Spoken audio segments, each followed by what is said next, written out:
The Via Lattea ski area, should you go? Is it worth it? How does it match up to the other ski resorts in the region? We stayed in Montgenevre in early March 2026, and it's the biggest of the 5 areas of the super resort, which boasts 400 kilometers of slopes. Montgenevre is the only French village in the resort, the others are in Italy, so the Via Lattea can claim to be international. Although weirdly, you can't buy a Via Lattea ski pass from Montgenevre. You have to go to one of the Italian villages. So if you're arriving at night like we did, you have to take a detour if you don't want to miss out on skiing in the morning. And the closest Italian resort to Montgenevre is Claviere, but we pulled up and the machine was broken. And yes, there was only one machine in the whole village, so we had to drive further back to Cesana Torinese, which was a manageable 20 minutes, but a pain in the butt regardless.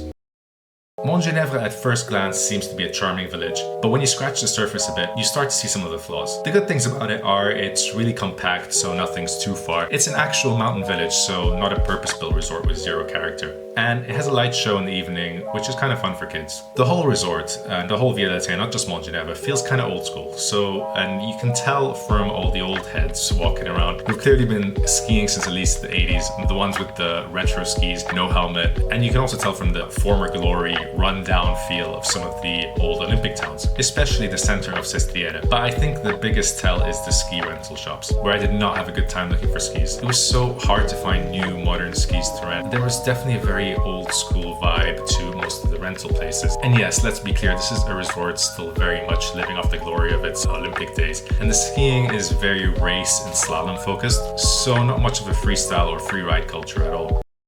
Montgenevre has 2 main areas separated by a road, and the blue connector between the two was closed when I was there, unsurprisingly, but I wouldn't really rely on it being open unless it's been snowing recently. The widest variety and biggest number of slopes can be found in this village, and the Grand Rond sector has a snow park, a viewpoint, and some other bits and pieces. But we found that as soon as we went to the Italian side, Claviere, the snow quality got a lot better for whatever reason. I don't exactly know what it was, but we found the skiing on the Italian pieces better. They're really well groomed and somehow not icy at all, despite it not having snowed for a long while. And is the Italian or the French side better? Oh, the Italian by far. Why? There's more of it, pieces are better, food is better, it's cheaper. As I said before, it's a very piste-oriented resort, but I would absolutely love to ski here after a fresh dump of snow, because there's just so many untouched pockets scattered around it.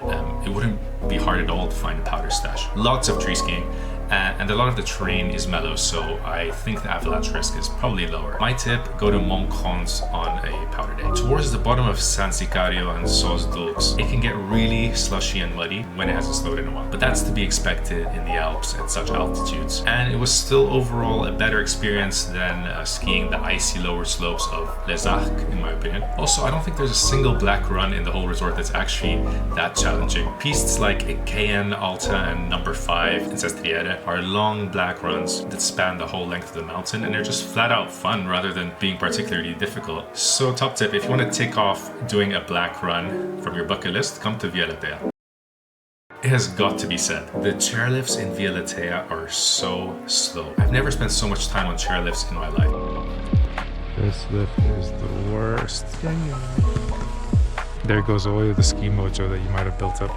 We all agreed this was the worst part of the resort. The worst offenders are at the most critical juncture, the resort connector over the Cesana Valley. Lifts 40, 41, and 42 are painfully slow, but I'm singling them out not even because they're the slowest, but because people rely on them to get to their home resort on time. That being said, opening hours are very generous, staff are friendly, even if resort goers are a bit weird and rude at times. But queues were honestly minimal. The biggest were at Chalmette and Grand Rond in Montgenevre, and there weren't even any of note on the Italian side, except maybe a little bit at Nuova Nube in Gelato. As for mountain lodges and bars, there were a decent selection, and as expected, they were cheaper on the Italian side and the quality of food was better on the French side. But overall, there were probably fewer places to stop at than expected and that we're used to from other resorts.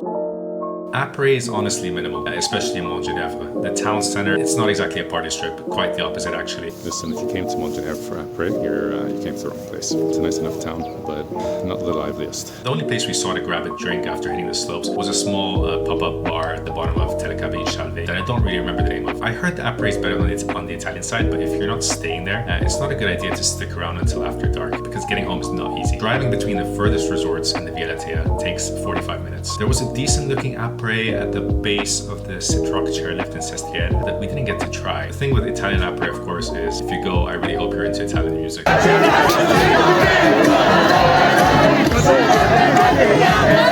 So yeah, not a huge party resort at all. There's no folly or anything like The Via Lattea is a good ski trip proposition for those who want a calmer, more family-oriented ski area than a Paradis ski or a Trois-Vallées, for example. It's certainly easier to get to being a 1-hour drive from Torino and not having to go through the N90 highway hell through Moutier. It also benefits from being a collection of villages rather than a purpose-built, soulless resort. But it comes with its downsides. That includes the hefty price tag for the ski pass, which gets you chairlifts that are pretty antiquated. And we all kind of agreed that the Via Lattea branding was a bit of a marketing ploy to group together a ragtag group of random ski villages and declare them all part of the same sector. And the connections between them are actually really long-winded, and it's not really possible to ski both ends of the resort in one day unless you're in a major rush. During the trip itself, we were all having a good time. We rated it pretty highly, around a 7 or an 8. But in retrospect, we all agreed that we don't look back on the resort as fondly as some of the others that we've been to. I think if it was a little cheaper, a little bit more modern, the infrastructure was updated a bit, it would be able to contend with the other super ski areas in the region. That said, I give the Via Lattea a solid B+.